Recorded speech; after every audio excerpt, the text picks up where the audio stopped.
All right, and now I'm gonna do a share screen. Let's see, let me put this in present mode. And welcome, welcome, welcome. If you are joining us for the first time, welcome to the Residents to Preserve Public Housing. The Residents to Preserve Public Housing is a citywide resident-led group of public housing resident leaders, including members of NYCHA Citywide Council of Presidents Board.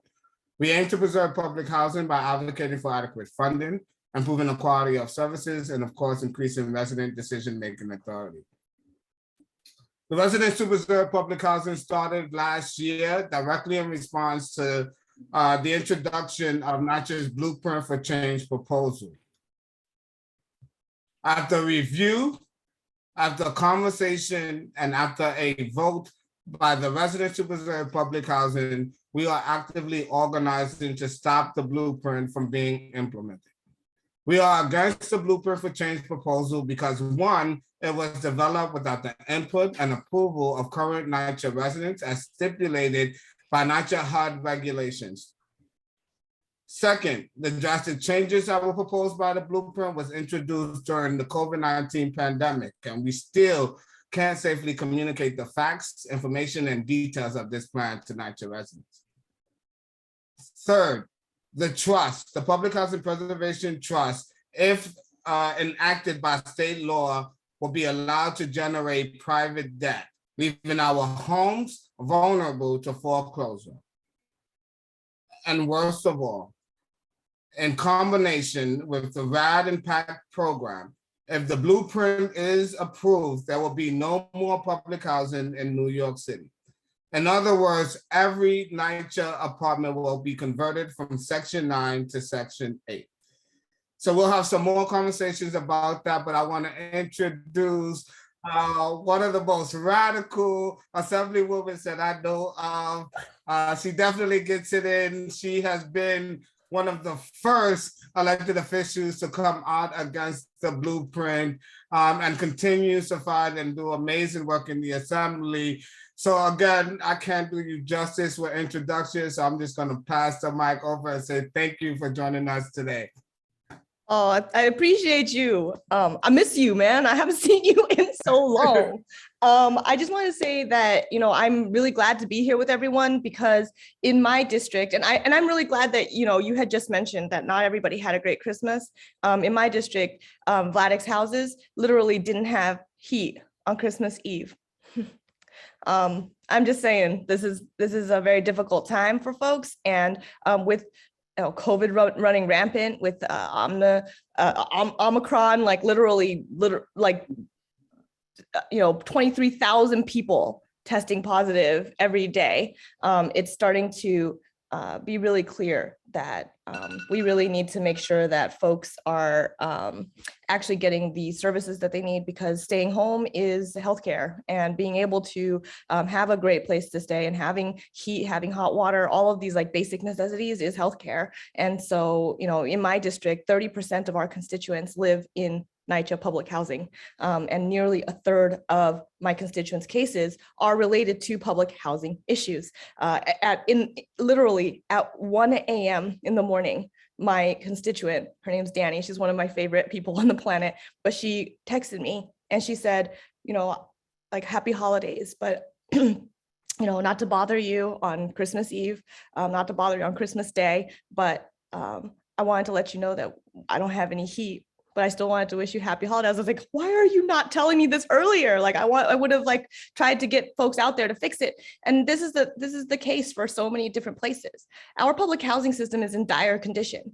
Our tenant association leaders continuously raise issues of steadily worsening conditions, such as public safety concerns, slow repairs, vandalism, mold, heating and hot water outages, lead paint, doors not working, doors not letting people in, doors not keeping people out, mailboxes with the door hinges off, people stealing things out of there. NYCHA is in great need of accountability and permanent, extensive funding that is specifically allocated to improving the conditions that residents live in.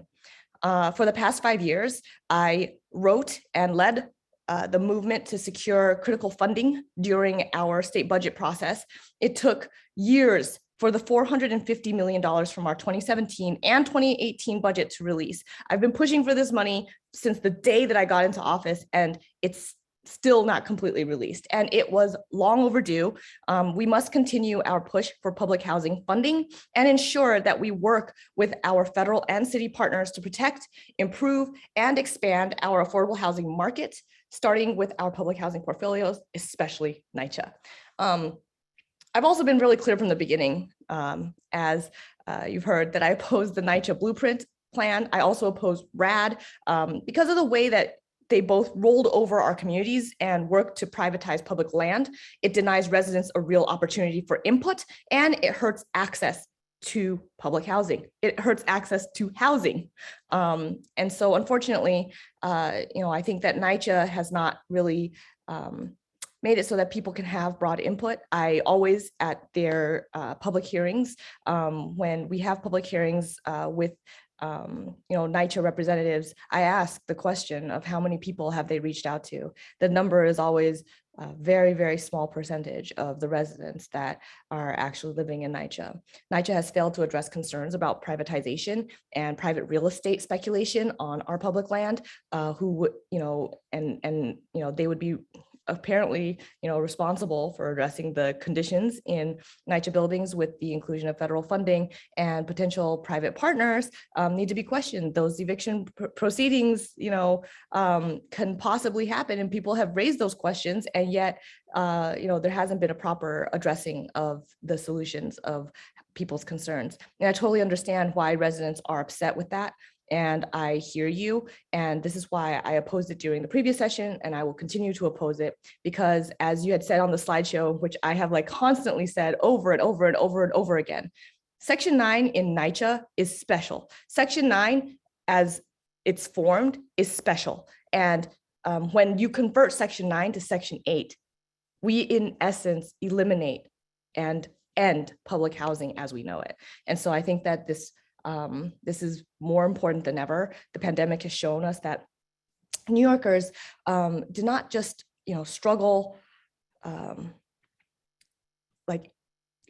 not just struggle. I mean, and people wanted to say that, oh, everybody was struggling through this pandemic, but the struggle wasn't equal, and folks in public housing bore the brunt of this catastrophe. People who live in public housing, my neighbors who are many of our essential workers. Like I have one neighbor who's literally my doorman downstairs, and I have folks who are doing the essential work of delivery work or going out and fixing things for folks. And I'm just, astounded that we are not, doing better. Now, when we're seeing a recovery where the price of housing is rocketing past where folks can pay, and public housing is not being adequately supported. A situation is made even worse by a lot of the logistical challenges that the pandemic presents, which I was talking to you about before. Housing is healthcare. And we've also seen public housing being particularly susceptible to the climate-driven disasters that are occurring more frequently in our city. When the city is flooded, as it did multiple times this year and last year, our public housing buildings experience life-threatening power outages at higher rates than any other buildings.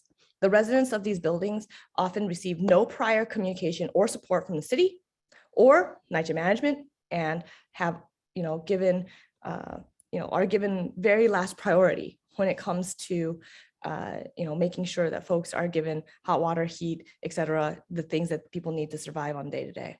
One of the most glaring issues that we hear about is the lack of communication. And that also results in maintenance and management issues within the buildings. Even getting a simple walkthrough and bringing them to my own public housing town halls or scheduling a repair is difficult to do. I have sat inside of my residents' homes waiting for somebody to answer a ticket with them, and the ticket disappears and they say that it's done, but I'm sitting there, nobody has come. I think that my residents experience that over and over and over and over again. Everyone deserves safety, timely repairs, clear communication about any potential outages or fixes in their homes, and sanitary public areas like hallways, elevators, lobbies, entrances, and NYCHA needs to make sure that every building has its own dedicated maintenance crew, which is not happening in our buildings now. And as we enter the new year, we have to look at fully funding our public housing system. We heard from, our federal counterparts that there is money coming in with Build Back Better. They had taken public housing out, and then Chuck Schumer was able to bring it back in. And we need to make sure that, we are actually putting that money in the right place and putting it so that, residents are the ones who really get to make sure that their needs come first. And I'm proud of what, they've been able to get. I'm proud of what we've accomplished so far, but it's not even, nicking the very, very surface level of need. So I would love to hear from you, answer any questions that you may have. And obviously, I always continue to look forward to working with you. And especially in this new year, I think that this budget, because we have a new governor, maybe there will be some hope there to be able to have somebody care about public housing, because we did not get that from our previous governor. So. Thank you. We do. So the way we do it is I'll ask a couple of questions, and then we kind of just keep it as a conversation. And so folks will raise their hand and ask a question or say a comment. I just ask that you give me a heads up. I know that you have a pretty tight schedule. It is Sunday, so I want to respect that. So just give me a heads up when you need to go, and we'll make sure we leave some time for you to have some closing remarks. I'll jump right into sort of the budget. It's interesting, right? Every time we say no to the blueprint, the response is always, well, what is the alternative, right? And then followed by that as well, we have no hope, right, that the government is going to provide the adequate funding that is needed.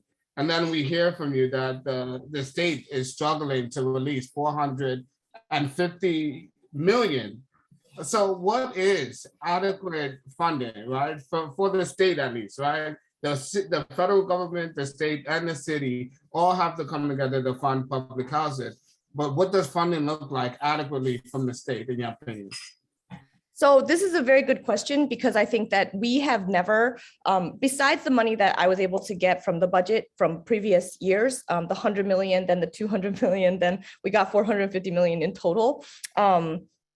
But I mean, that was starting from when I got into office. So I know that folks have been fighting for it for a long time, but it was never put into state hands, and the state had never put in a single dollar towards, fixing NYCHA, capital dollars into fixing NYCHA the way that it had, once I got into office. But I think that one of the things that we really needed to do was to actually let the state know that it does have some responsibility to actually funding and fixing the issues in public housing. Right now, our federal dollars NYCHA was always underneath HUD, right? We know that, but those federal dollars are the big dollars that we can get, obviously. But the need in NYCHA, just for capital, just for capital needs and for fixing the things that are broken with it and this is an astounding number, but it's because it has not been kept up. So it exponentially grows, right? So every single year that it does not get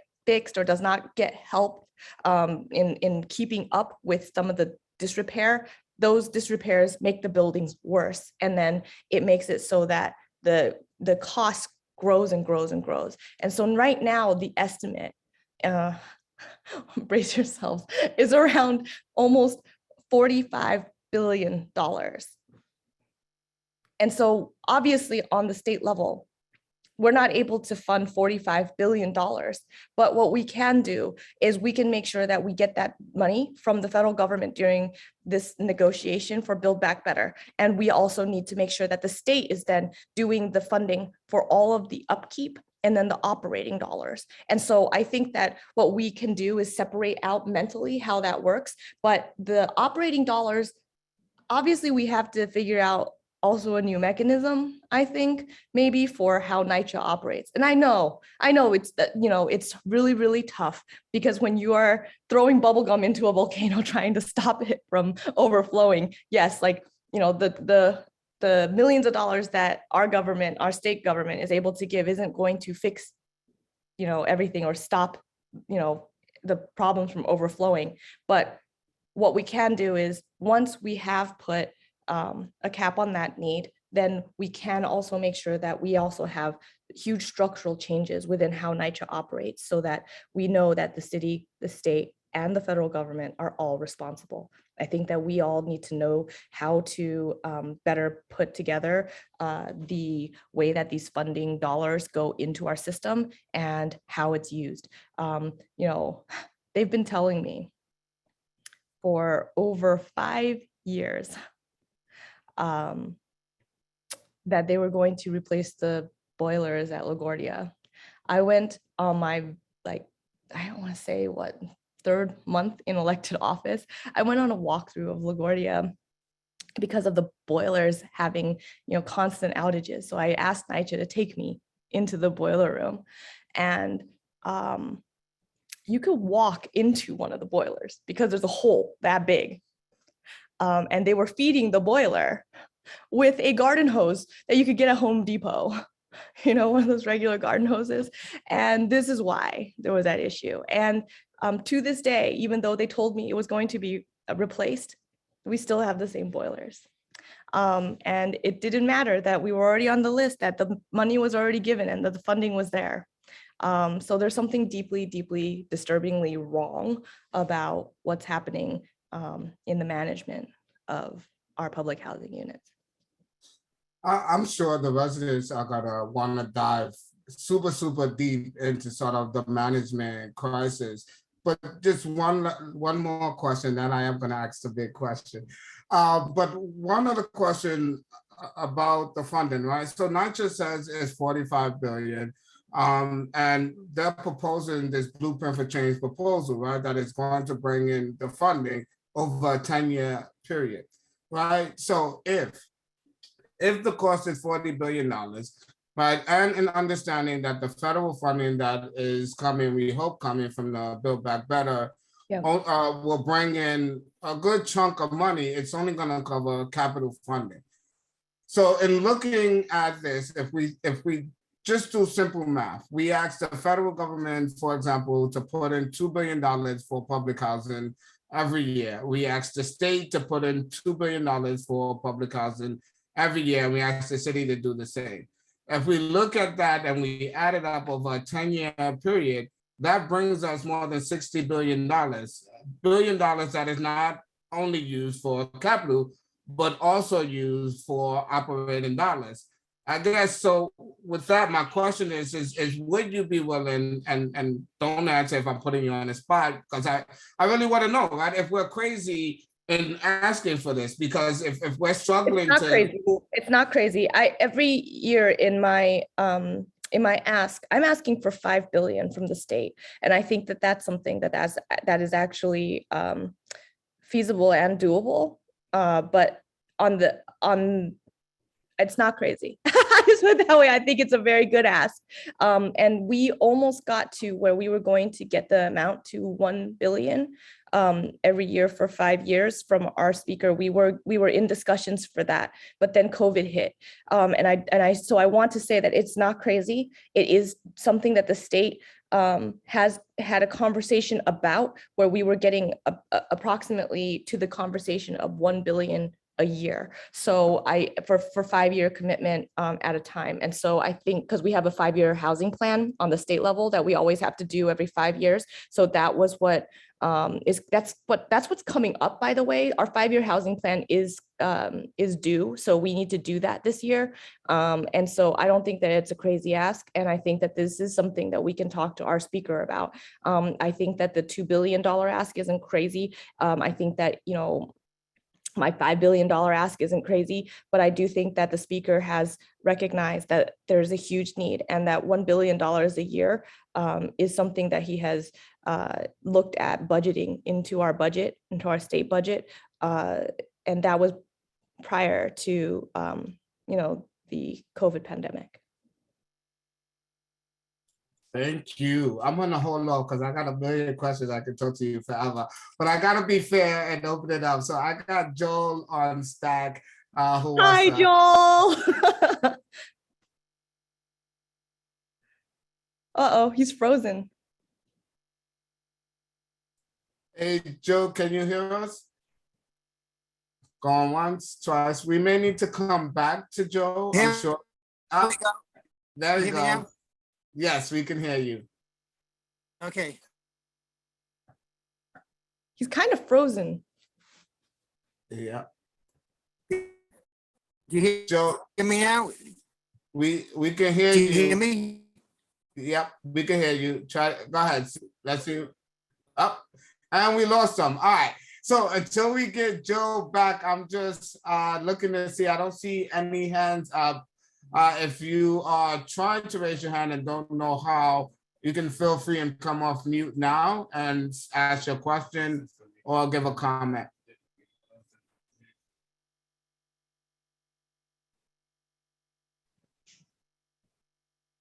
Happy Good afternoon, holidays. Marquise. Hi, Ms. Beverly. Go ahead. You have the floor. Yes, good afternoon.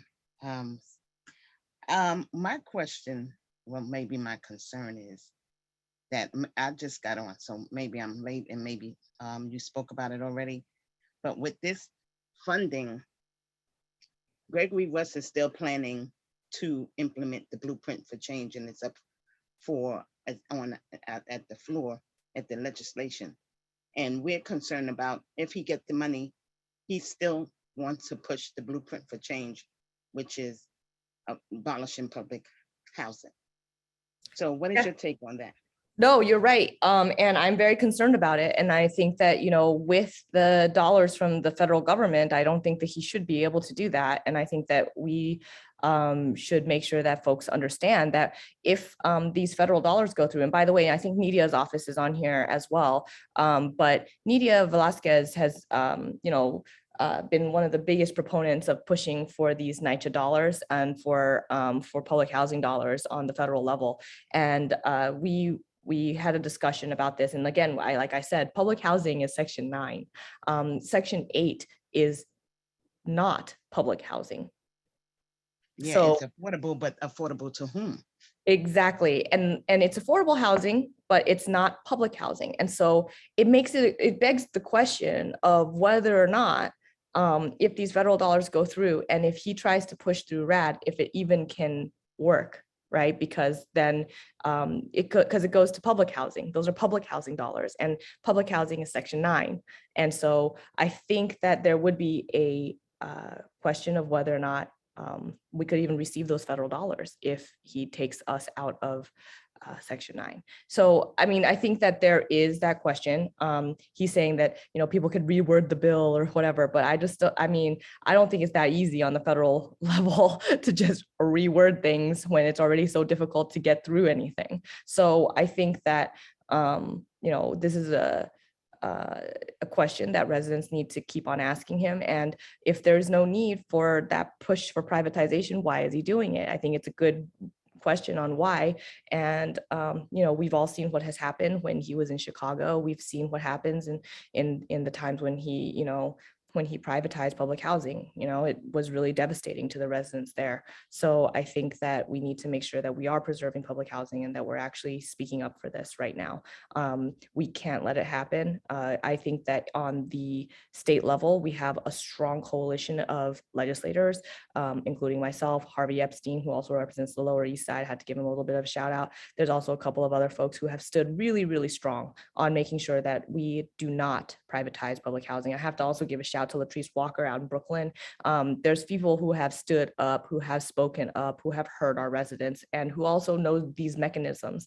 And we have constantly asked those questions whenever we are put in a room with NYCHA leadership, including Russ himself. And I think that it's really important that we keep on questioning that. I think that it's a really important question on if Blueprint is supposed to be raising money and we have the capital dollars already, like, what are you doing this for? And who are you doing this for? And if our residents don't want this, what is the purpose of this? Ask these important questions constantly. And, they're saying that they're reaching out to people about it, but I think, I've seen that they have not. So, and they've testified, they didn't lie at the public hearing, right? They testified to it, and and they basically said that they didn't even reach out to 1% of the residents yet. Yeah, but his argument is that these are federal dollars are for infrastructure, not for operational. So that's why he's still saying that he need these raising funds for staffing and operational costs. Well, this And- is why, but- so yeah, you did miss that part of where I was talking about how we should, as the state, we should do some dollars for operational, and that can now be deemed as operational if we now are getting capital dollars from the federal government. Thank you. Yeah, thank you. Thank you for that really good question. It's the question that everybody should be asking. Thank you. Joel is back. Hey, Joel, you with us? Did you freeze again, Joel? No, I see you moving. Joel, you got the floor. You're on mute, Joel. There we Thank you. Thank you. I hope this doesn't freeze again. Really appreciate your inspiration. I'm concerned about the state's role in holding NYCHA accountable. Over $1 billion came in through FEMA, through the state. The state signed off on it, and I've been concentrating on what's happening in Smith, but that money's going to some of your developments in your district. The state is required to actually inspect, not just be accountable. We've tried to get the state to come in over and over again. And I'm asking you if you could possibly intervene now to make sure that, that the state can at least. You froze at the end. Smith. Okay. Do you hear me now? Yeah. Okay. NYCHA is still paying the bad contractors for work that's not performed and the damage that I think what's incumbent is an automatic audit. You could ask the controller's office to audit all of those funds that are going out, and there's probably millions of an actual role that they have not been playing. The second is that the state also has a lot of technical services that they can offer down with NYCHA and an advisory service, but the state labor department could do that to improve all the labor practices. We're having problems with the trees. So I think that you keep on and- freezing, but Jonathan has a really good idea to type your question into the chat maybe, and I can answer it there. I wanted to address the first part that I did hear, which is whether or not there would be, I guess, on the fixes for what is happening with an inspection and audit with the FEMA dollars. And yes, I can write a letter to that effect. I will do so. Thank you for bringing that up, and I will make sure that we have a letter that goes to our comptroller, Tom DiNapoli, to see if he can maybe see if there's something to be done on the state's oversight there. Okay.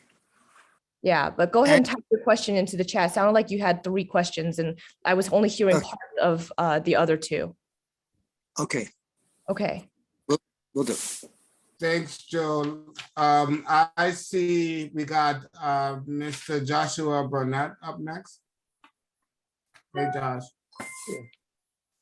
Let me see if the camera's on. Oh, hi, how's everybody doing? Hey, Good to Joshua. meet you. Hi, yeah. I wanted to give the residents first shot. I'm actually a NYCHA employee. I work in the Capital Projects Division, and I'm also representative from Local 375, DC 37. We love And I- DC 37 in this Yeah. house. Was that?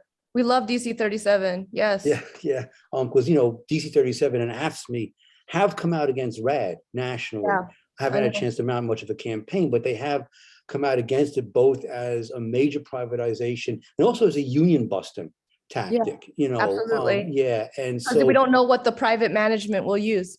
Exactly, exactly. I can make a safe bet though, that it ain't gonna be civil service, it ain't gonna be residents, it ain't gonna be union workers. But what worries me is, and and Marquise always touches on this, that the blueprint, which we do oppose, is still a proposal. RAD is actually happening now, and it really Yes, it is. seems, if anything, that NYCHA is accelerating it. In anticipation of the Build Back Better money, and they're bringing in some really high-end luxury developers to manage these projects, and that really that makes us nervous on the union end, very much. And so, we're looking to try and have at least some kind of moratorium on RAD. We'd like to roll it back, but at least put the brakes on for right now. And the other thing is what Joel just touched on, is that from our point of view, we've lost such a huge amount of staff at NYCHA over the last 20 years, 25% of the staff. I started in 99. And my department with the technical staff, we're literally at 50% of what we were when I started, but they're building up this shadow force of consultants who literally work on the floor doing the same things that we do at twice the cost. And I know the main issue is underfunding of housing, the 40 years of neglect, but they're outsourcing a huge amount of work, design work and construction management. And it just seems that as a state authority, that the state would have could have real oversight over outsourcing, and like you said, initiating a cost benefit analysis and making sure that they hire long-term, because we have, quote, consultants who are on my floor who have been there 3 or 4 years. They're in essence really permanent employees, but they're costing the authority twice what it costs to pay one of us. And so again, it's not the main problem, but just them really making the worst of a bad situation, and it really impacts resident hiring on the construction projects as well. Section 3 is they always suck at sections, every project I work on. So I'm just saying, that, as long as I've been at NYCHA, there's been talk of more strict state oversight over NYCHA as a state mandated authority, but it just hasn't seemed to happen yet. And the monitor is not really stepping up to the plate on this at all. So, definitely we want to see more people working at NYCHA, workers, union workers and residents. I really want to see the brakes put on RAD. It's really scary, the road that they're going down. So thanks very much, Wojciech. I just want to raise that from the labor point of view, because we're being hit on this as well. 100,000%. And I just want to say, you brought up all of the biggest points, and I agree with you, and I'm lockstep with you, because I've had residents who've applied for Section 3 and they did not get it, and I just think that it's just really one of those things where it's really important that we are able to have that oversight. Thank you for all of the things that you just said, because that's 100% true. Thank you. Ms. Beverly had her hand up. I think it went down. So I'm gonna go to Ms. Dana, and Ms. Beverly, I'll come back to you if you want to speak. Ms. Dana? Hi, good afternoon. Hi. I don't have a specific question for you, but a point of discussion. Just recently, I'm finding that many of the seniors who have been approached by NYCHA are scaring them into signing to Section 8. And my Which question, developments where? I guess, or point of discussion would be, what would happen to residents who refuse to have or refuse to sign into Section 8? And how could they be supported by our electoral positions in our areas? Which areas are you talking about? And which buildings? I'm in the South Bronx. South I'm in Bronx. the South Bronx. Yeah. I'm in St. Mary's. Okay. And all right, St. Mary's. And I'm the president there of the Resident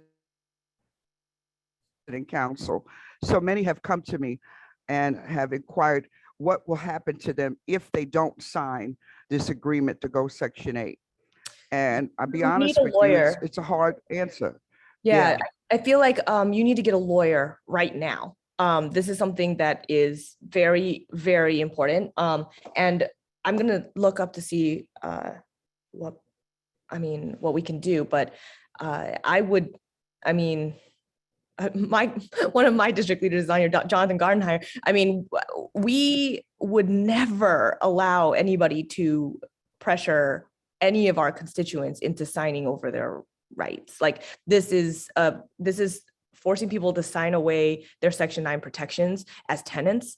This is really not okay. So you should help people get lawyers. There are a couple of different places that do free legal services. I can help you to get in touch with them. But also I will say that, you know, there are places that right now who are providing free legal services that is in support of RAD and Blueprint because of the fact that they know that there's a lot of fixes needed for their residents that they represent. And so there's like a little bit of a mix, but they will represent to the best of their abilities, I'm sure. But this is, you know, people need to know what they're signing. There has to be some educational forums. I'm willing to do some with some of my constituents, obviously, who are very well versed. But I think that we really need to make sure that, I mean, all of you are very well versed. So maybe we can do something together to help residents, you know, better understand what is happening and what they're signing away. There's a graphic that my staff and I had put together where it's, you know, this is Section 9, this is Section 8, these are your protections, this is what you're losing if you sign on to this. I think that what we can do is we can send that to you, but I also think that it's really one of those things where this group probably has really good analysis to be able to we've been forward. doing, we've been sharing our information, Yeah, good. RPPHs and Uh-oh, you froze, Dana. information after the effect, you know? It's after they've been approached that they're coming to us and say, what's going to happen to me? Because I just refused, because I read the information it's been supplying for months. Yeah, and nothing they're should happen frightened. to them. Nothing should happen to them. Okay, this is their right. This is their rights as a tenant. They don't have to sign away their rights. And if anything does happen to them, we sue. Yeah. And I just to add my 2 cents, I think this is a programmatic issue, right? Because what happens is when they convert to RAD and PAC, the entire development converts. And so it's not like they keep a section where they say, okay, this is the amount of residents that can choose to remain Section 9. They kind of force people to sort of go with the program that's being enrolled in, right? So it is. So it's under threat of losing their housing, and and see, that's really very frightening. That's the issue here, because I've been fighting against RAD and PAC, and it's common knowledge down to Mr. Russ himself that I'm not going that way. Because of my residents don't feel like that is for them. Many of my residents are retirees, 34% are seniors. So they have no more income, it's fixed income. Yes, and some fixed incomes are quite high, to be honest with you. This development used to be filled with a lot of professionals, some judges, a couple of assembly persons, doctors, lawyers, teachers, MTA, police, corrections, a gamut of us live here, and are retired and have good pensions, and they're paying ceiling rent now, and they don't want to go Section 8. Some of them won't even be eligible for Section 8, That's right. according to their incomes. That's right. I got one resident, her income is $4,500 a month. Really good. And this is where she wants to remain until her last days. And she's afraid now what they're going to do. So she's in my office at least once a week with another question, with another, you know, posing another situation. So I had reached out to Bronx Defenders, but you know, the line is very, very long for an appointment. But yeah, I think that is an issue that the steering committee needs to put on the table as well. Not just a blueprint and how we are against the blueprint, but the interim things that are happening to our residents all through the city, not just in St. Mary's, but elsewhere. There are other people who have said that they've been approached, or someone has knocked on their door and said, you know, we want to go Section 8 so we could get more money to fix your apartments, and you could get brand new this and brand new that. And because we are against RAD and we are against PAC, we're like in this conundrum right now. Yeah. And residents just don't know from day to day what they're going to do. And this is one of the biggest things. And that you just named it about the difference between Section 8 and Section 9, right? Because, you know, like you said, that people have varying incomes and some people pay a lot in rent. And, you know, it's just 30% set when it's not Section 9. Section 8, some people can't even qualify. And this is also like one of the things that makes it so people get evicted. And I think that we have to, this is the part that, you know, when you name that out loud, that was kind of the biggest thing that people don't realize when it comes to our public housing. You know, it's Yeah, important. and for what I understand, like, oh, it's what, 1690 for a 2-bedroom, which will be 2160 in just a matter of days. Mhm. And that could even change. Yeah. So, you know, I got residents who are paying that kind of money, Yeah. 1,700 a month. Yeah. And it's they can pay it, yes. However, they don't know what's going to happen from day to day because NYCHA has not been forthgiving in information, and they've gone against the grain of what they said they were going to do. So it's really, it's heartbreaking Let me because talk to the Bronx Defenders for you. I do know many of them, and see if we can elevate that. But can you talk to me offline about the rest of it? Because it sounds like it's resident to resident a little bit. So Amy is on this call and we will reach out. And then I will talk to your representatives as well for you, because I think that they need to be doing better here. I think that I'm sure that there's like folks that are doing a lot, but I think that, you know, if there's residents who don't want for certain things to happen, then there needs to be people who can speak up for them in the legislature. thank Like my you. residents firmly don't want this. And so Yeah. I am out here fighting. I would like to see, you know, your members doing that same thing, because I think that they would love to hear from you on that front. Thank you. Mhm. Thank you. And we're gonna bounce back to Ms. Beverly McFarland. Yes, this, I also want to find out, because, you know, they trying to reinvent the wheel. All of these things are already in place with the 964 HUD regulations, federal regulations. And so I'm asking, Gregory is violating every aspect of these violations, regulations that's already in place. How can we as tenants get together and request a forensic audit? Because Gregory is sending consultants to our door to get these numbers in order for him to show the federal monitor these numbers. He's also, I sit on every week with the KPI,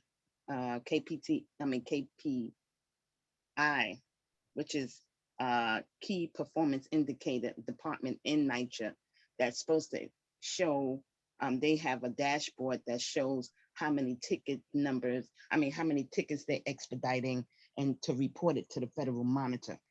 In those, when I observe those tickets, they are giving them false information, because a lot of those tickets are just generated by their staff of opening and closing tickets, and a lot of work have not been done. Yeah. So, I mean, I experience it myself all the time. I'm like sitting there waiting for them. exactly. So it's just so many indications that they are still up to their old tricks. Yeah. And this guy he is the hitman. Everyone know he was brought here from our mayor to be the hitman, to abolish public housing. And it's very important that we get, we need some kind of help to save our homes. I'm a newly retiree, worked 38 years for the city, and I don't have anywhere to go. And I'm one, just like the young woman just said, that I'm not going to fit in that criteria of Section 8. Yeah. So what do we do? But is there a forensic audit that we can ask for? And what money is he taking, this $1 million plus money that to hire these consultants and knock on our door? What bucket is he taking that from? Yeah, I think right now what I'm hearing, and also I'm seeing Joel's question now too, and I think it all kind of ties together. I mean,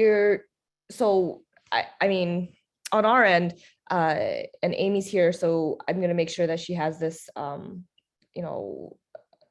done for us. But I think that right now what we need to do is we probably need to ask for our state comptroller to do a comprehensive audit on NYCHA, on the operating budget, on the maintenance, on how they're, how they've supervised or didn't supervise the FEMA dollars being used. And then also for obviously all of the current conversions, and then to look at how work has been done too, because I think that there's multiple buckets here, but all of it needs to be given a thorough audit. And so I'm going to write that letter like literally today, so that we can ask for Tom to do that. And then I think that I will make sure that I get a lot of my colleagues to sign on stat, and let's go from there. But it sounds like, this is the one thing that we can ask for and do. And then let's hope that it happens very quickly, because I think that time-wise, this is something that is very, very crucial right now, because we have the federal dollars coming in. The federal dollars should go into the right places, not the wrong places, and having this is timely. Yeah, and that they also only have spent 6% of our city, I believe it was city council dollars that came in. They testified and said they only used 6% of the money that came in. I mean, we need to have an audit about that. Why haven't they allocated the money that has been allocated? They have it sitting in the bank, or we don't know where it's sitting. If they sitting in their pocket, we don't know. Right. This is really unacceptable that dollars are coming in. Federal dollars are still coming in, and they still getting buckets of money, and they are not allocating to the sources. They got another $111 billion for scaffolding and infrastructure, and they still have not sent a list out of the developments that are going to be slighted to get their scaffolding work done. Right. Pointing work done. So here's the millions. They just keep funneling money into this authority, and there's no accountability. I really appreciate you saying that. And also you probably noticed that Josh had just put into the chat as well that a full audit of the staff augmenters, construction, project management, design, and operations. I'm putting all of this down as a note for our letter. And then also that what you just said is very key. Some of the, even on our end, we've had certain things happen. Like, why does a door cost $1 million? Why does a camera set cost that much? Like some of these things that Dasney's saying that cost this much or that much is, we just need to know like why and how. I think it's really important to do that. Thank you. So one of the biggest things that I was reminded of when we got hit by COVID-19 is just how fierce our tenant association leaders are, right? The resident councils. When we got hit by COVID-19, they stepped up tremendously to make sure residents were getting tested. Residents had their COVID tests, they had supplies and food, internet access, all of these things. TAs really stepped up and took full command over their development. And even beyond COVID-19, I have witnessed tenant association presidents do amazing work in controlling and making sure everything is going well at their development. One of the other asks that we have for the federal, city, and state government is funding for resident management. We understand that residents can simply do a better job because they have a greater stake in making sure that public housing operates well. We want to make sure that we're able to sort of build on that and give them the resources. So we're also, am I crazy for asking for another $1 billion to support resident management initiatives from the state level every year as a line item? I don't think that that's crazy. There was a whole issue with the way that TAP funds were actually given out. I think that was something that was interesting. I honestly, I think that there's the objection is a strange one on the legislative level. It's because certain people have public housing and certain people do not in their districts. And so we have to talk to the legislators who also don't have public housing in their districts to care. We have to convince them to care. And I think that that also it is incumbent upon residents from all over the state to really be able to make sure that, folks are voting to put certain measures into the budget. I think that this is something that we have to negotiate. This is why, I think that this is also why it's kind of good to have, diversity in our leadership, right? Because I think that a lot of folks don't realize, that their vote impacts so many people in that way. And so I think that it's really good to do it. I just think that there's that political division when people are just like, well, I don't understand your city issues, or I don't understand your need for this. And like, why is it that these particular, districts get this much more funding for these things, and I think that people don't realize it.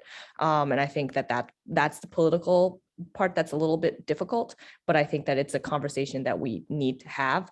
And so I think that it's not a crazy ask. I just don't know if there will be the political will without your help. Thank you. That was well put. We got Miss Ethel Velez from Harlem.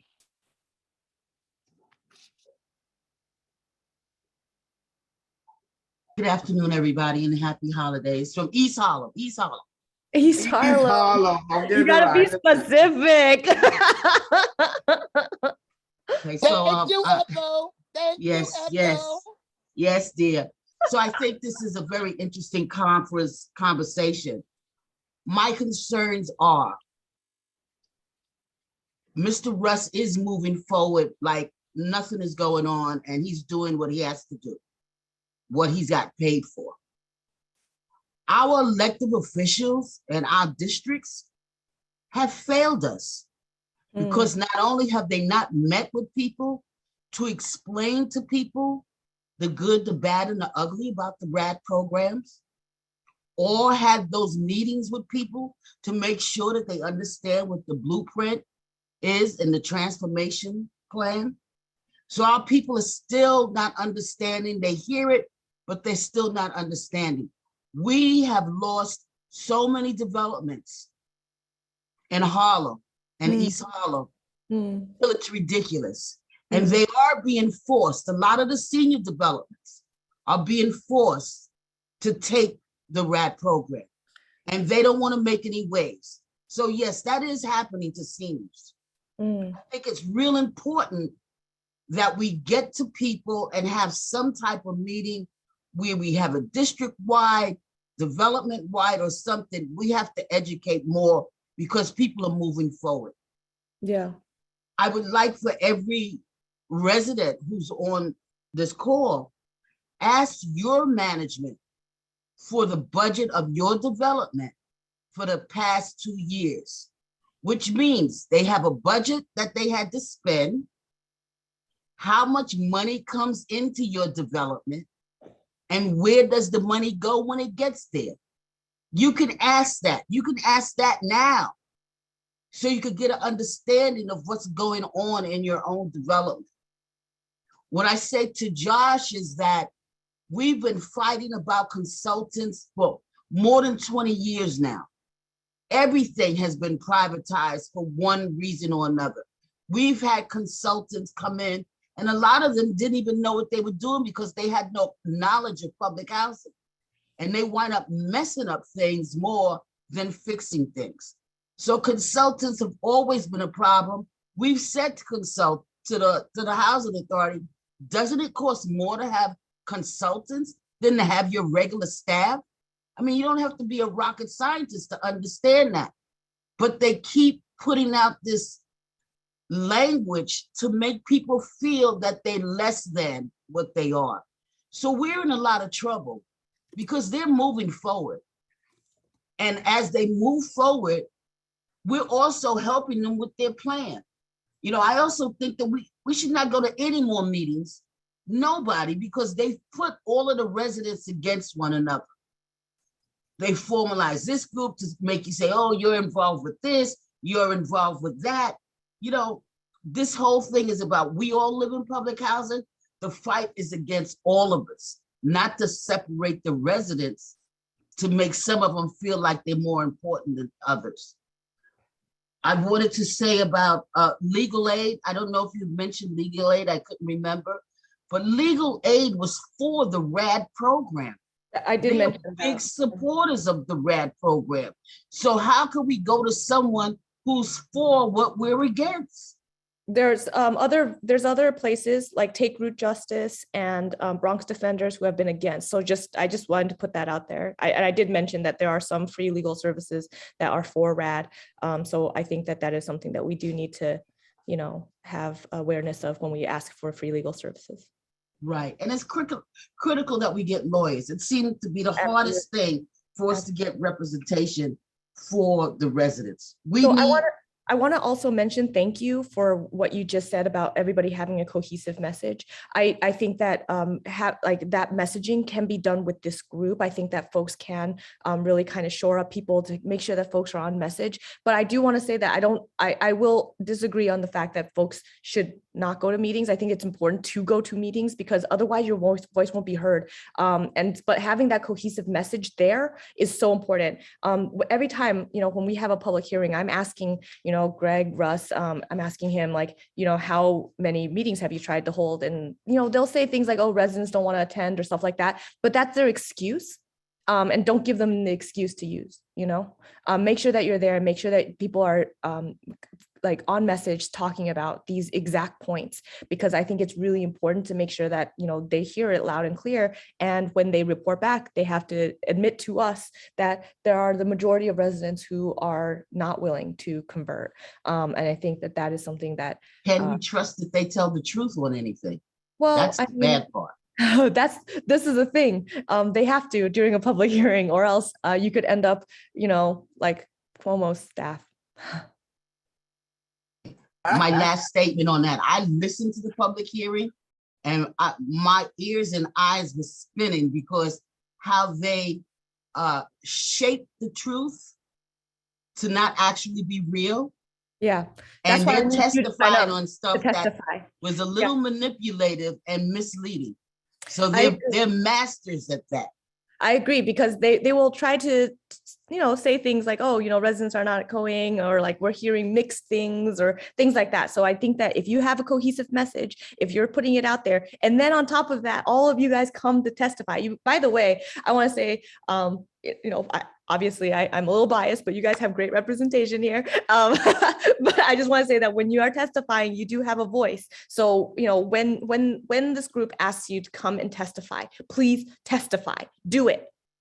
Come out to our public hearings, testify, be on the record, speak up about the things that you're concerned about. Like, people need to hear about what you're saying. People need to hear, your voice, Ethel, and Beverly's, and like Dana's. Like, we need to hear your voices, because otherwise you're not going to be able to have that change. You're not going to be able to have that change that you're asking for in their story, because, like you said, that there's a manipulation there of certain words, right? Certain things. And then they paint this picture like, oh, people are, they're too busy with these things, and so therefore they're not worried about these things. But when residents to me are telling me all of these things, I'm hearing it in my office every single time I have to deal with it. And again, I will point, I appreciate what you pointed out about particular, free legal services. I made that point earlier, and I wanted to reemphasize. I think it's really important that we are actually getting, residents the counsel that they need on all fronts. Mm-hmm. Absolutely. Well, we are working with Take Root. We also have a citywide coalition that is organizing the Stop This movement and push for state funding. We have someone by the name of iPhone who has their hand up. I'm not sure who you are, but iPhone. It's all of us.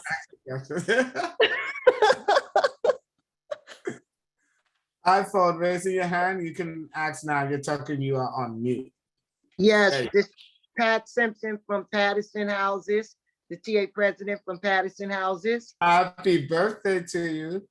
Thank It's her you. birthday. Yesterday, Happy birthday. the 24th. Oh, Thank you. Christmas. Your Christmas Eve baby, like my grandma. Yes, thank you. And happy holidays to all. I just like to speak on the fact that I had a visitor I had several visitors at Patterson Houses, Miss Fudge from HUD, Richie Torres, and about 13 other top officials. It was very secretive. They called me at the last minute. And of course I went out. I asked them if I can bring someone in. And at first they said no, but I kept on pushing it and pushing it. And I called Princess. I hope you're on the phone, Princess. I called Princess and she was able to come. A lot of folks, they didn't allow the media in. They were very protective of who was to come in and who weren't.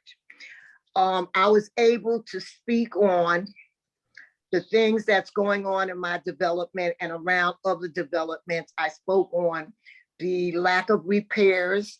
I spoke on the 69 years in use electrical wiring. I spoke on the fact that we just got brand new boilers and we still experiencing the same thing. I spoke on the closing out of tickets.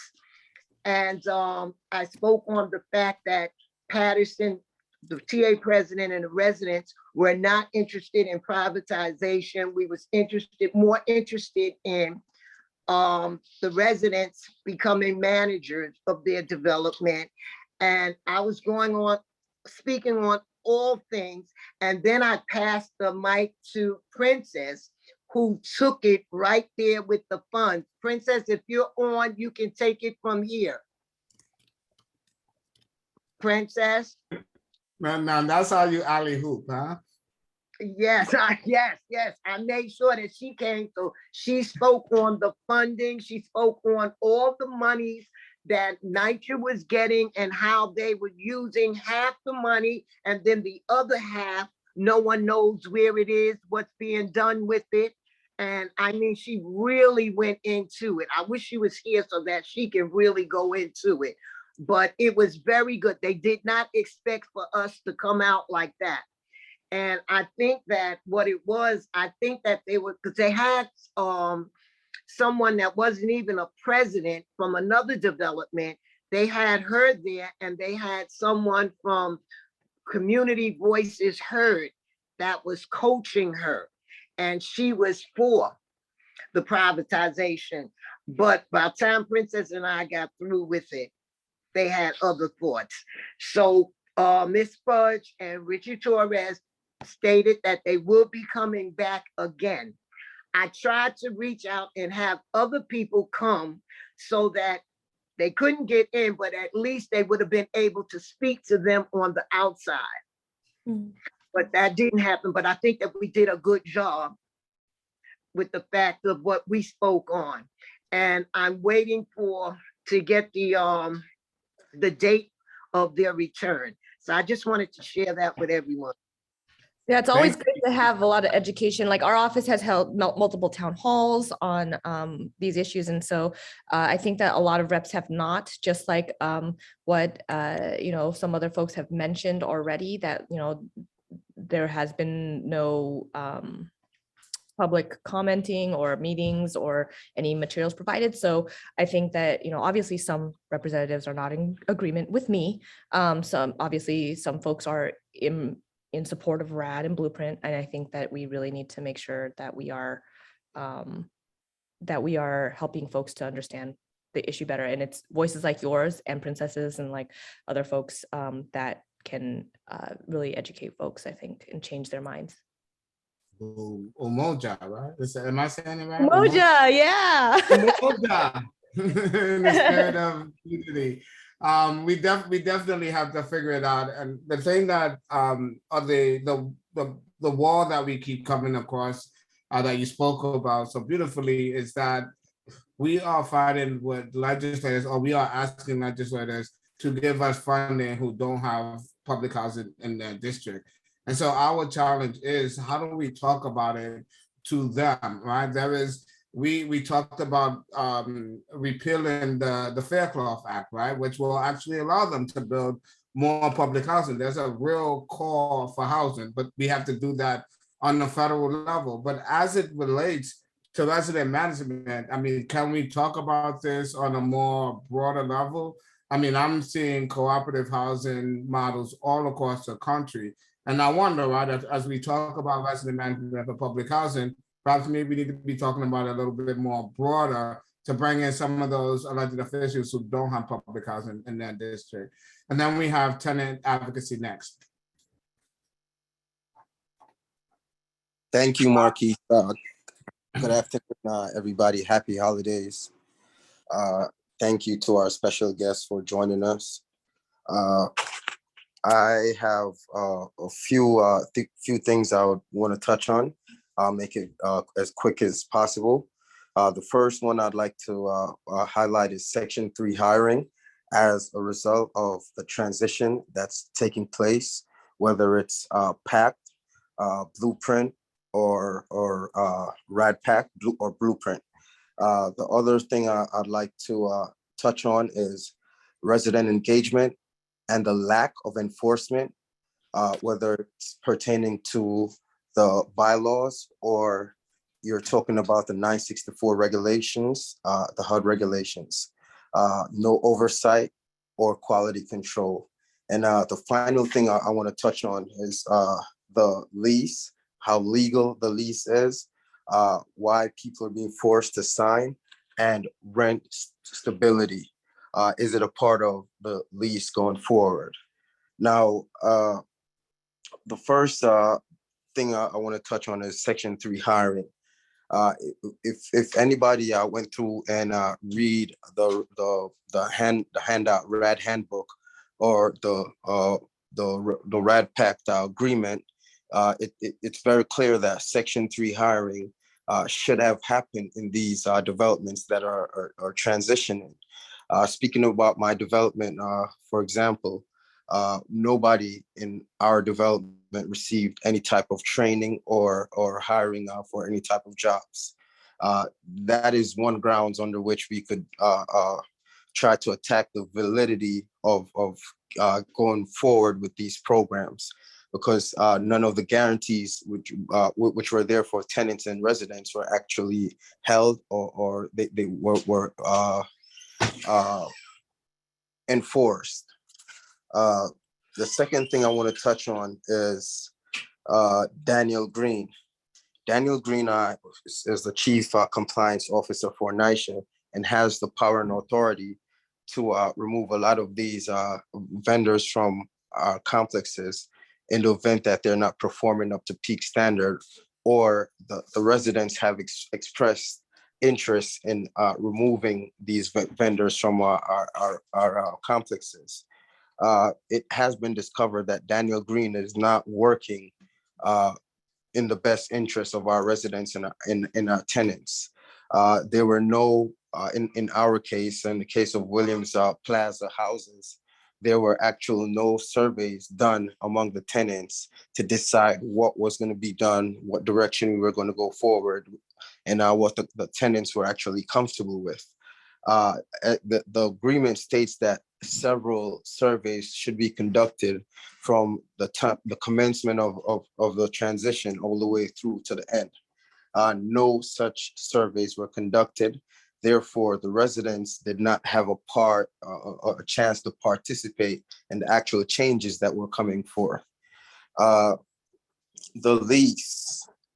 Now, there is something called, by New York state law, a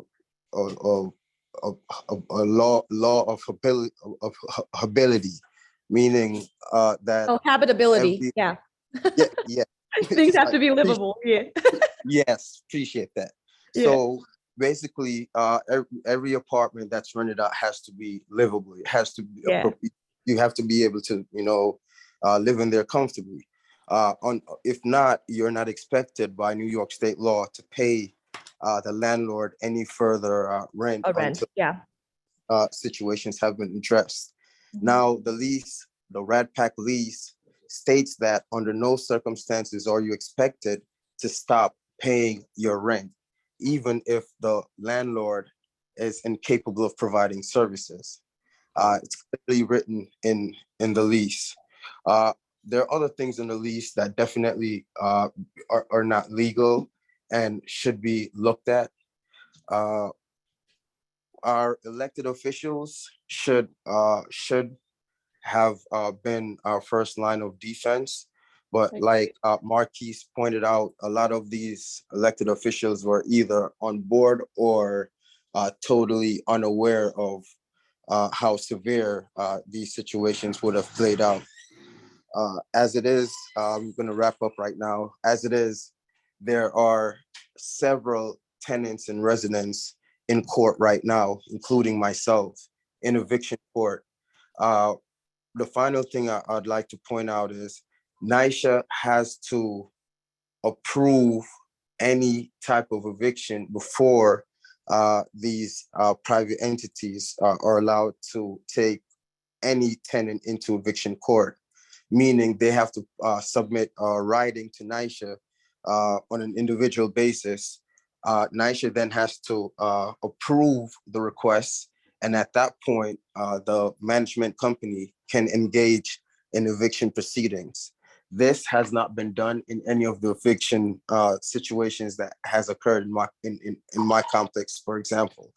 The managing agent has took the responsibility or took the onus on themselves to legally put our tenants and residents in court, even in the middle of the extension of the rent moratorium. So there are a lot of illegal practices going on. NYCHA has been made aware of these situations, and we're reluctant to have NYCHA act in any meaningful capacity. A lot of our elected officials were briefed on these situations, violations, a lot of them including human rights violations and mass eviction, and we have not received much help. So I just wanted to chime on and piggyback off what everybody else said, and I'll put it out there. But thank you very much, Marquise, for the time. Thank you all for listening. God bless. Thank you, especially for pointing that out in those leases, because those, I think that is going to be sort of the area where we're going to have to beat these RAD contracts up with their leases. So definitely thank you. I also can I just really quickly note that because it's a specific case about Daniel Green, and I don't know all the background on that. And I do agree, like, your elected officials should be your front lines and should be the folks who are voicing your concerns. I don't know, the chief compliance officer, but I don't know all of the things that went on specifically with William Plaza houses, because obviously it's not in my district, but I would like to know. So if you want to reach out to me, I'm happy to be able to see like what we can do on a couple of different things. But I'm because I'm not very aware of that particular development's particular issue. I do think that about William Plaza, Aixa just mentioned it is your district. Which, Aixa, are you on? Aixa's on. Aixa. Oh, you're talking about Smith. Yeah, Smith is, but he said something about William Plaza. Yeah, he's Craig is all the way in Brooklyn. It's not Independence Towers, but it's by Independence Towers. Is that right, Craig? Yeah, so Yes, I understand the Smith issue. I don't understand. I was talking because the very first thing you were talking about, like I was writing down and taking notes, it was about William Plaza houses, and I didn't know what specific issue. Ike's is saying that the Smith compliance issue, I knew about that one, but I'm talking about the first issue that he was talking about with William Plaza houses. Yeah. So Craig, yeah, go ahead, Craig. So just to give you some more insight, we have compiled and documented all of these violations since the commencement of the transition, all the way up till now, and we're talking about about 30% of our kids testing positive for lead, at least the ones that we've had a chance to deal with. We've had Fred Baldino come in from Bar Schwartz's office to document the lead and mold situation plaguing our complexes. Nothing has been done. There was no mold abatement or lead abatement team sent in. There was no further testing done on the remaining kids here to see what the lead situation is. We brought out the unsafe working practices to Mr. Daniel Green as well on several different occasions. And they did nothing. Nothing was ever done. That's Actually, great. to add insult to injury, one of the cases we brought to his attention, we feel like it was an attempt to cover up the mold by the way in which it was handled. And when we brought it to his attention, we were doing an interview with Greg Smith from the city, follow-up interview based on what we found when Mr. Baldino was here and Daniel Green. And when we asked the tenant how was the situation rectified, the tenant responded, they simply sent a maintenance worker with a wet rag to wipe the mold and put silicone over it. Now, that was after Mr. Daniel Green and Fred Baldino came to that same apartment and uncovered mold. Now, when I explained it to Mr. Green that, this seems like a classic case of cover-up, this was not taken care of as protocol dictates. It was brushed to the side. Now, we brought these same issues to several different elected officials. I won't say anybody's name because, we're not here to, throw dirt on anybody. But we brought these issues to our elected officials, several elected officials. We had residents getting sick. We had people contracting respiratory illnesses. Situation just kept getting worse, and we were being ignored, blatantly ignored by NYCHA, by our elected officials. The only active help that we received was from the Department of Health, who came and did their own testing and also found lead, concluding the same thing that we were saying for months, for years. So the situation in Williamsburg is pretty hush hush because of the political atmosphere here, but I don't want to take up much more of your time. We could. No, I just appreciate it because I mean, I was going to say we've looked at certain compliance issues on our end too. Like there's been, like Aisha brought up, but there's just, I will look into that as well. I mean, like you said, your elected should be the first place you go. And so I can take a look into it. I appreciate that. You can reach out to my office offline too. I don't like hearing that people do not even care about this situation. That's not right. Okay. Thank you for helping me to understand it better. Thank you. Thank you. I'm not seeing any hands, but let me put a call out there in case folks are struggling with raising your hands. We are here, if you are just joining us, talking to Assemblywoman Niou about the future of public housing.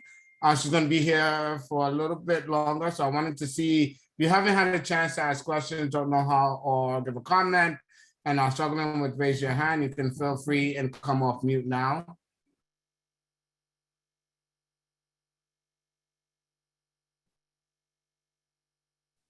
Hey y'all. So I'm late to the party. Happy It's still Kwanzaa, there. everybody. Hey, Yuh-Line.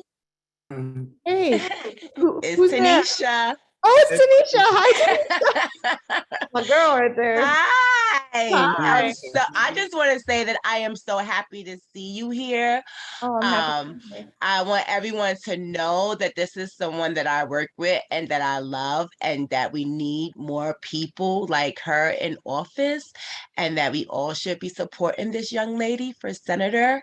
And she not only goes hard for her community, but she goes hard for all of New York City. So I want you guys to know that she is listening to each and every one of you, and she's going to try her best to address all issues. And Yuh-Line, I am here if you need me. Thank you. And also, whenever things get confusing, I appreciate you for like helping me to, understand things a little bit better too as well. Thank you so much, girl.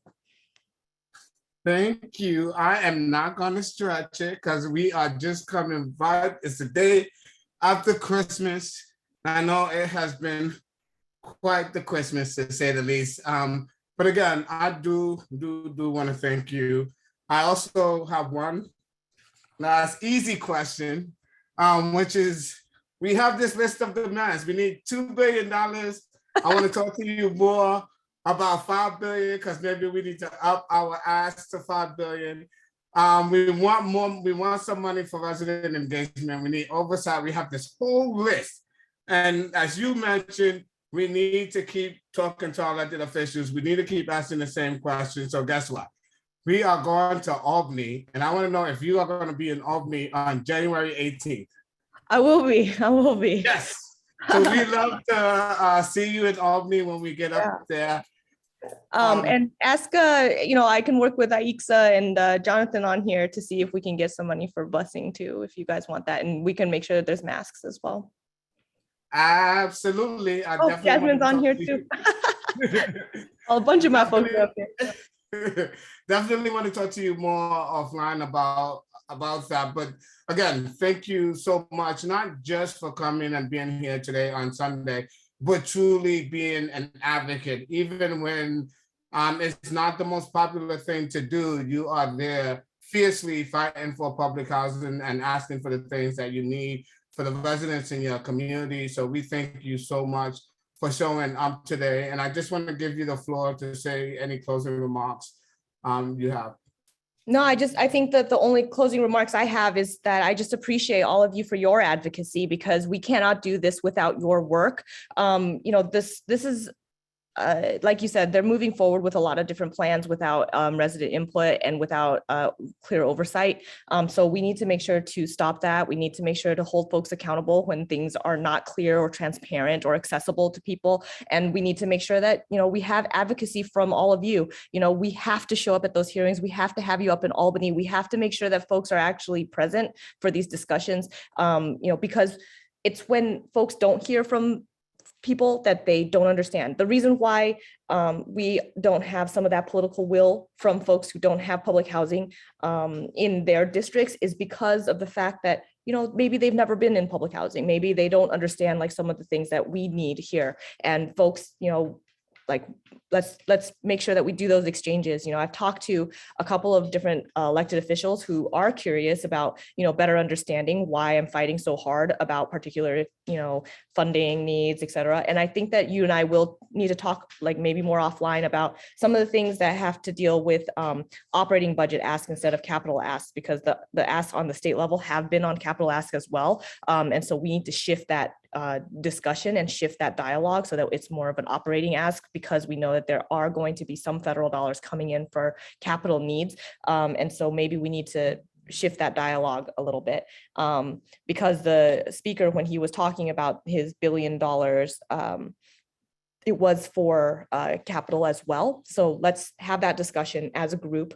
I would like to also make sure that folks are actually provided materials, things that they need for helping more residents understand things, because it's all about transparency, access, and making sure that people are advocating for themselves. Because if we're not doing that, then we're not making sure that folks are having their voices heard. I really appreciate, especially my constituents on this call. I want to say thank you for your advocacy, because we have made sure that folks are actually on the ground getting the information that they need. I can't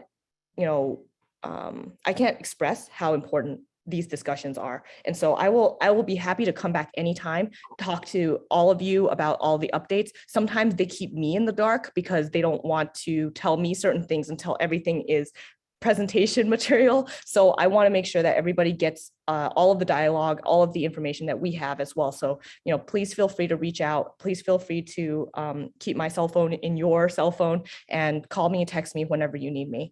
Everybody, my person, Amy, is on here. So Amy has dropped her email as well. This is, making it easy for folks to be able to schedule and talk to us. And again, thank you for your advocacy. Please continue it, because the only way that we can do this is to make sure that you're the ones that are deciding for yourselves how public housing exists in New York State. Thank you, thank you, thank you. And we will be talking more to you as the Assemblywoman. And as you know, we also talk to candidates. So we want to invite you back in your candidate hat as you are running for state senate. So folks, she will be coming back to talk with us. And thank you so much. And we'll speak to you soon. Okay, thank you so much. Bye, everyone. Bye, Tanisha. Thank you, everyone. I am going to keep today very short. Let me change the view on here so I can see all your lovely faces. I am going to keep it short. I will stop the recording in just a short second so we can still have happy hour. But because it's after the holidays, I didn't want to keep you on for a long Sunday. The only other thing I will add that we should be talking about is Albany. Albany is happening. In addition to going to Albany, we are going to be launching what I am tentatively calling the Fund My NYCHA campaign. I have to get approval from the steering committee to officially use that. But until I get approval, Fund My NYCHA campaign is all about asking the state to provide the funding that we talked about today, right? We want the state to provide $2 billion. We'll talk to the Assemblywoman to see if maybe we should be asking for more. But at the very least, we want to make sure that we get at least $2 billion every year for public housing. I'm gonna skip sharing my screen. So what that means is that come Wednesday, after the steering committee has approved some of our documentations, I'll be emailing you. So if I don't have your email, or if you're not sure if I have your email or not, please drop it in the chat box. There's gonna be some instructions, right? So one, I am beginning to see how many of you are gonna be available to go to Albany on January 18th. So we can have somewhat of a head count. So I will be emailing you an application. So if you are interested or know someone who is interested in coming up to Albany with us, please send this to them. Let me say this with a caveat, because I have to be very clear. We are operating on limited funds, right? So how much funds we are able to raise and the support that we're able to get from our elected officials will determine how many people we can actually bring. So when I ask you to fill out this application, it does not secure your seat, right? What it does is it gives us an idea, right, of how many people are available to go, so that we know we should maybe buy one bus, we should maybe buy 2 buses, or we should try to get 2 buses. So again, I'm going to be sending you out this sign-up form. It is only to see who is interested and available to go. We will determine based on resources how many people we are able to bring up, and we will use that list to determine priority, but it doesn't guarantee you a seat. I just want to be clear on that. Of course, you know, more than anything, we want to make sure we can take as many people up there as possible, because it makes no sense if there's just 2 of us up there in Albany. So that's one. The second thing that's going to be in this email is some talking points. We want you to call a set list. Actually, let me share my screen. Now, where are you? All right, let me go here and click here. You can't see my screen because I can't see it. There we go. We can see your screen. Okay, so here we are in Albany. So the second call to action for you guys will be to call each of these individuals. I'm going to be sending you numbers for the governor, Senator Andrea Stewart-Cousins, Assemblyman Carl Hasty, Brian Kavanaugh, and Stephen Simowitz. All of these people, we're going to be calling them, and we want you to get your residents to be calling to say these very things, right? We want to prepare the elected officials for when we come up to Albany, that we are specifically going to be talking about the need to stop the blueprint once and for all, the need for $2 billion annually for operating and capital, the need for $1 billion for resident management, and anything additional that you want to add on this list, right? As we see every week, you are the experts. So don't be afraid to bring your expertise to the call. Call your elected officials and let them know that we need this funding. The third thing that is going to be on here is going to be a letter that we send to all of the elected officials on the statewide level, right? It's going to go to governor. It's going to go to the governor. It's going to go to the lieutenant governor, and it's going to go to your respective councilman, assemblymen or assemblywomen and or state representatives. I see 2 hands raised. Yes, let me pause there. Aita, and then I think that is Miss Pat. Hi. Good afternoon, everybody. Just for a footnote, I just want you to know that I've already reached out to Senator Brian Kavanaugh's office and requested a meeting with the residents to preserve public housing on these topics for the 18th. Thank you. Greer, I forget what Greer's title is, but Greer from his office did respond, so I will be following up. I wanted to talk to you guys first before responding. So yes, they are interested in meeting with us when we get to Albany. And they want to know how much money we're asking for the state budget. So FYI, we're asking for $3 billion total, $2 billion for operating and capital, and $1 billion for resident management. So letter, there will be a letter that comes your way for Governor Hochul. And I'm sure there's a 4th thing that will be in that letter, but I can't remember. So letter is coming in email on Wednesday. Please look out for your email. If you did not get an email, I'm gonna drop my contact information in the chat box, because if you didn't get an email, that means you're not in our system. And I need to include you. So please email me to let me know if you don't receive the email by Thursday. What else? I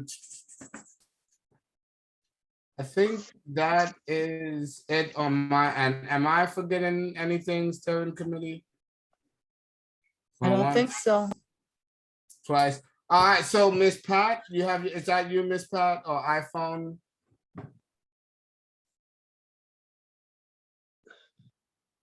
You took your hand down. I'm guessing you didn't need to talk. Go once, twice. All right, with that, I am going to officially close today's meeting. I'm going to start recording, and perhaps we can spend the rest of the time in happy hour till about 5 o'clock. Sounds good? Happy holidays, everybody.